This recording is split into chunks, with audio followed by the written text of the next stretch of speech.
Welcome to St. George Episcopal Spotlight on Parish Life. This is Jennifer Gore, and today I'm interviewing Nancy Page. Nancy came to the Villages from Rhode Island, a new member of St. George. Welcome, Nancy. You worked as a speech pathologist in schools with children. I bet you have a story or two about the kids that you worked with. Oh, I do. Well, after 31 years working with children, you have to have a story or two. Searching through my memory, a couple came to mind, and one was of the adorable little girl that when I told her to work with her mom on her speech homework, she promptly left my speech room and went out the door and went home in the middle of the day. I did not know that. She was not supposed to do that. She was supposed to go to class. But mom was home, and thank goodness, and mom brought her back to school. And so we straightened that all out. But that was interesting. And you had a visit from the principal? I had a visit from the principal, and I did not say that to another child. As I always said, when it's time to go home with all of the rest of the children, then you will work with mom on your speech homework. And then another time, I was working with a very active little boy, and we were working on the S sound, and appropriately I thought we would work on the sentence, "I will sit still in my seat," and before we could finish that sentence, he had flipped over in his chair and hit his head on the floor and needed stitches. So after retirement, you worked even harder feeding the hungry. Tell us about your experiences working in a local food kitchen and the pantries and all of the ways that you served. Well, this was after retirement, which when I worked in the schools, I thought I worked hard, but nothing prepared me. Yeah, worked next to some very dedicated people. We prepped the food, we served it, and then we cleaned up, and the people were so appreciative, and it was it just many of them, before they left, after they had their warm meal, which could have been their only hot meal of the day, would say bless you, and they're so thankful. It got to your heart, and those were the high times, and the low times were the difficult ones when you knew that they needed more, but you couldn't really give it to them. But I ended up being starting as a volunteer, as stocking the shelves and taking the shoppers around, and I ended up being the director somehow. Somehow I ended up becoming director. Wow. And so much involved in that.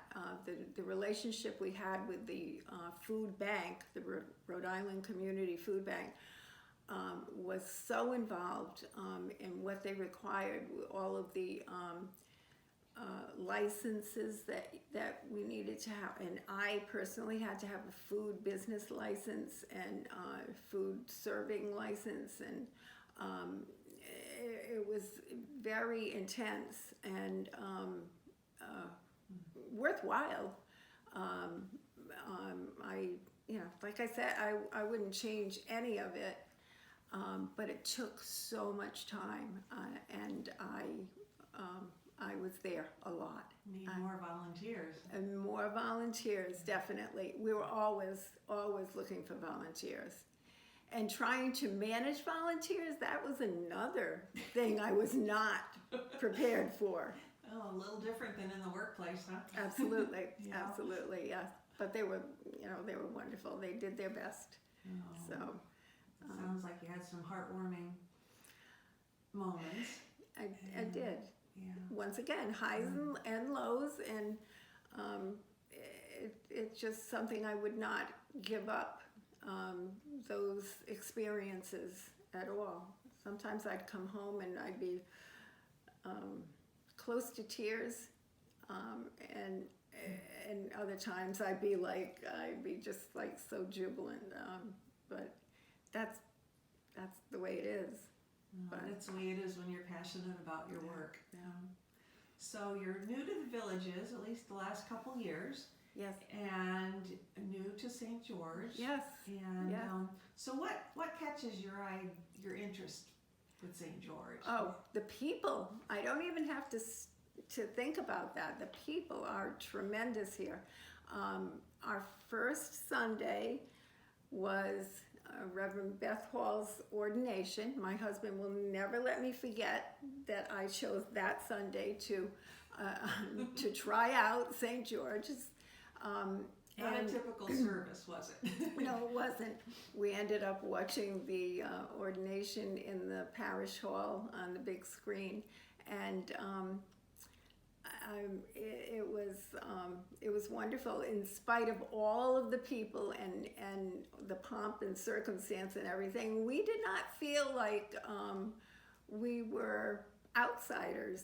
It was truly amazing, and we left with a little goodie bag, and and then we came back the next Sunday, and we've been coming back ever since.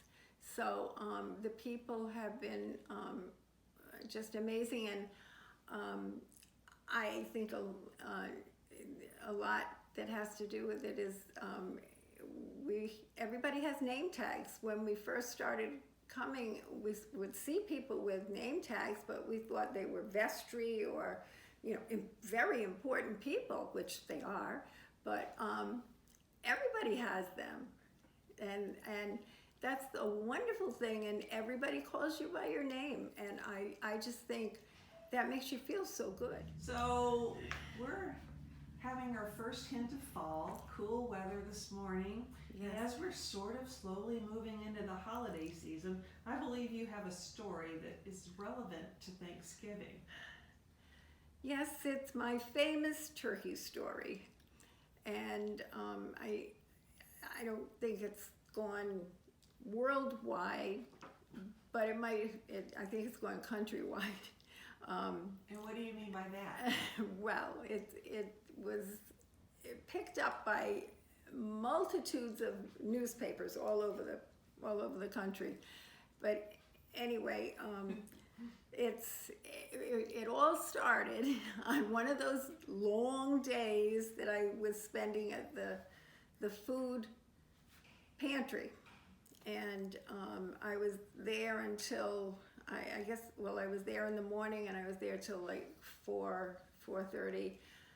My husband was teaching at a local college, so he had already left for his evening class. When I got home, my garage door wouldn't open, and our garages were underneath the house. So his garage would open, and when I opened it, there's water pouring down from the ceiling. So up above, I knew was the main bathroom. So I went up there, and when I looked in the bathroom, there was a turkey, a wild turkey, sitting on the vanity,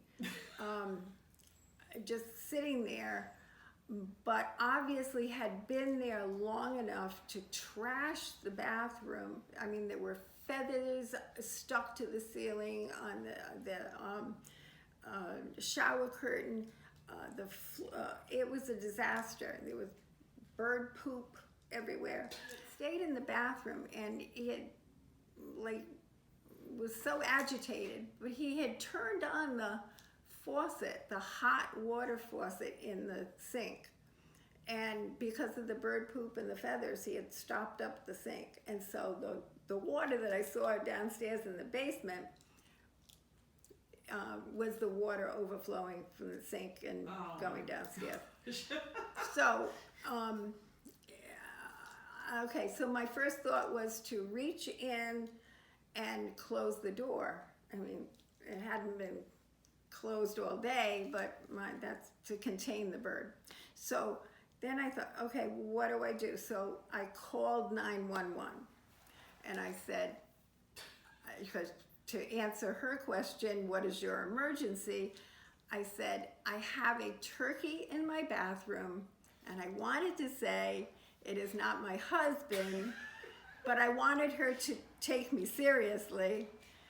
And she said, you have a what? And I said, I have a turkey in my bathroom. And she said, okay, I will send the police.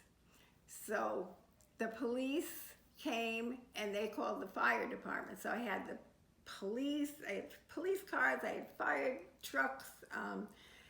They came, okay, so somebody called DEM, the Department of Environmental Management, okay. But in the meantime, one of the policemen, now the bathroom is down the hall, the policeman is walking down the hall with his gun drawn, okay? And I don't know, I've got a video of this, but anyway, so because I guess he's not sure what he's gonna find. So anyway, there's the turkey, Elaine. But how did you get the turkey out? Well, it took DEM, I think, 4 hours to get there because they were at the other end of the state in Newport on another case. You know, Rhode Island is so big. So he came and he had a pole with a loop and and then a bag.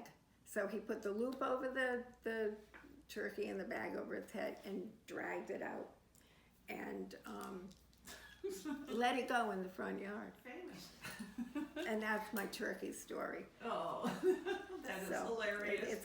It went everywhere. What a story. So. Oh, gosh.